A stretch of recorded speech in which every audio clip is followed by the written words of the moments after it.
Avalon. Avalon. Part of Avalon. Avalon. Avalon. He may be en route to Avalon. I wouldn't mind sticking around Avalon a little bit longer.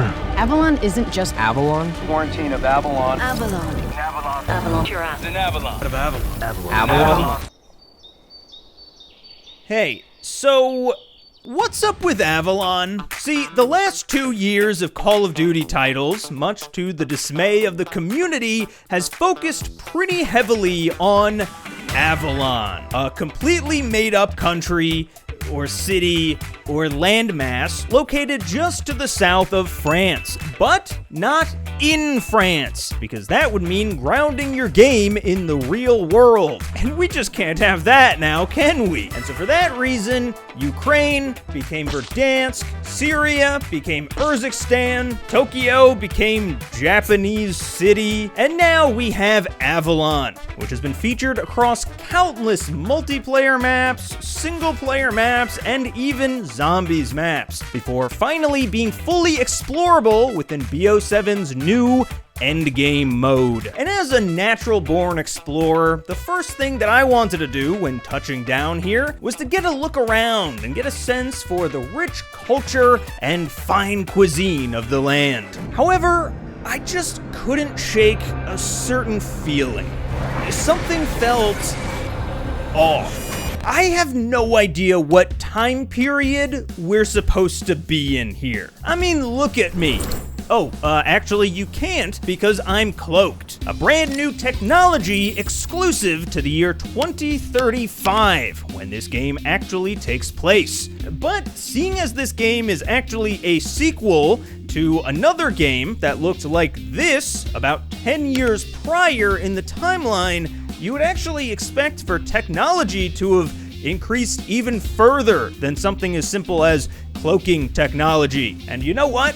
Oh boy has it. We've got pocket black holes, bubble shields, and even grappling hooks. I guess that last one isn't really super futuristic. I'm just glad that they're finally back though. However, when looking around this map, you may start to notice a severe lack of those technological advancements reaching the average Avalonian. And now, yeah, obviously Avalon is an old city. You know, I'm not expecting every building to be like the Guild's shiny Avengers Tower downtown or anything. Although it does kind of beg the question, if this game is supposed to be set in a sci-fi future, why wouldn't they want to lean into that and set the story in a more interesting place tonally? But regardless, really what I'm looking for here are the small things, like appliances, cars, everyday items that you would expect to be at least as advanced as our world today, if not aged up into the future. And now, we've seen this map plenty of times over the last year.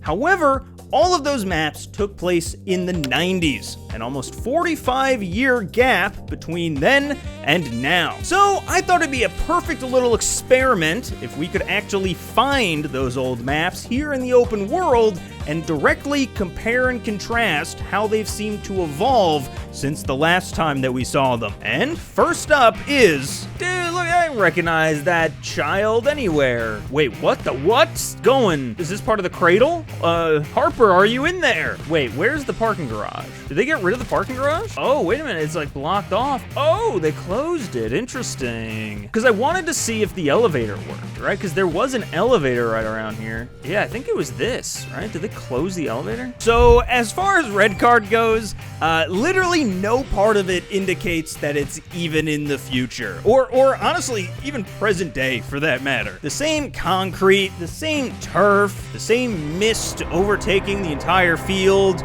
I don't think that one's right. There was some slightly different architecture, and the signage, at least out front, were updated to the right year, but that's about it as far as changes are concerned. I mean, that said though, it is a soccer stadium, after all, right? And soccer has been around basically since the year 2. So maybe it makes sense that it wouldn't actually see too many advancements over the last 40 years. But luxury yachts, on the other hand, y'all might recognize this from that gunfight map. I mean, that face-off map. It's got more zombies on it. Hold on, guys. I'm playing zombies on a face-off map real quick. I don't remember if these grills were always here.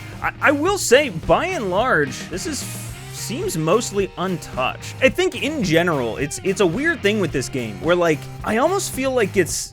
Oh, what? Intel. I almost feel like they tried to go back on a lot of, like, the future advancements that you saw through, like, BO2's maps. Like, I've yet to see, like, nothing here screams that it's, like, been updated at all since the 90s. When you'd expect, like, a super yacht to be state-of-the-art, but, like, here we just got some, like, standard-ass speakers, standard-ass wine glass. Oh, well, never mind. It is bulletproof. I stand corrected. So yeah, we are now 0 for 2 as far as locations on Avalon not actually being any different here versus the 90s versions. In fact, the only future thing that I was actually able to find on that boat was that piece of intel that was printed on some sort of glass tablet, which just cannot be more cost-effective than just a regular sheet of paper, dude. Like this other one that I found is just a random letter from a guy whose mom died.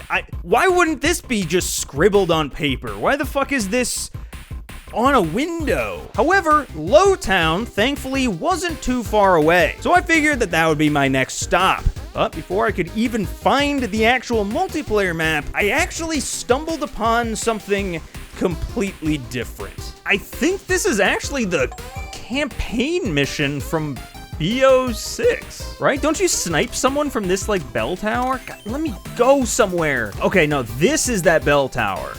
And you shoot out toward there. Okay. And so while this wasn't really a location that was super iconic or anything, I did want to take this opportunity to just kind of root around a little bit and see how, again, day-to-day citizens of Avalon truly live. And by and large, again, there's no, like, future tech, or at least not as widespread as you would expect. And every now and then, you'll stumble into a random laptop in a gas station or a clear-screened internet cafe, but by and large, there's a real lack of things like automatic doors, or digital billboards, or appliances that were built in the last few decades. I mean, nothing really screams we're in the future at all in this entire estate, which is clearly owned by someone very well off. I mean, I don't even think this place has Wi-Fi. And that's all extra weird because this is the city that the guild was founded in. And I think that in the 45 years that they were developing autonomous robots and mass-producing VTOLs, they'd at some point apply those same tech advancements to their own homes. No? Oh, and by the way, I did eventually find Lowtown though, and it was mostly the same as well.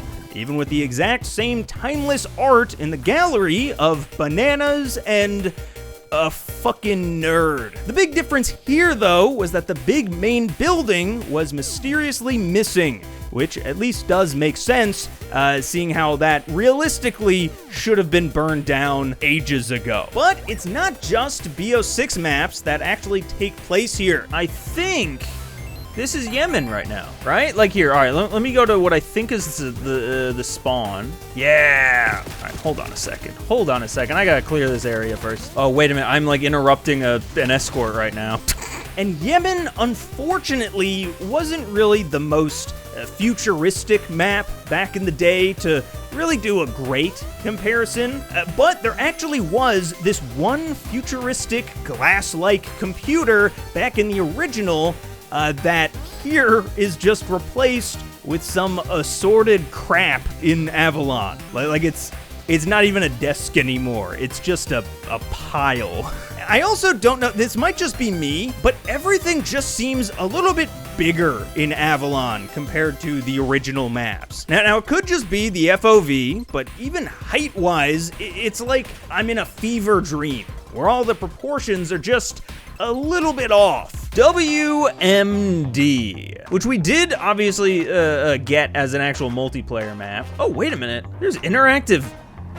Oh, shoot. And this door, or it was blocked off, right? Because obviously WMD doesn't go that way. Nice little way to get up on top of what is not a pipe in this game. I don't understand. I feel like the pipe is like the most recognizable part of WMD. I don't know why they got rid of it for just fucking tarps. This seems to be mostly the same, except just like a little bit, you know, less detailed. I assume that's just like to keep file sizes down, right? You know, you can't have the kind of detail that the multiplayer map has. Yeah, this is all the same shit as the 90s. And unfortunately, it was more or less the same for most, if not all, of the hidden maps in this game. Hacienda is just 90s Hacienda with a different lighting scheme. Casino is just the casino from last year's campaign, copy and pasted, and even the dig site from the tomb is, well, it's like 1,000-year-old ruin. So, I mean, I guess that one makes sense to not be aged up. However,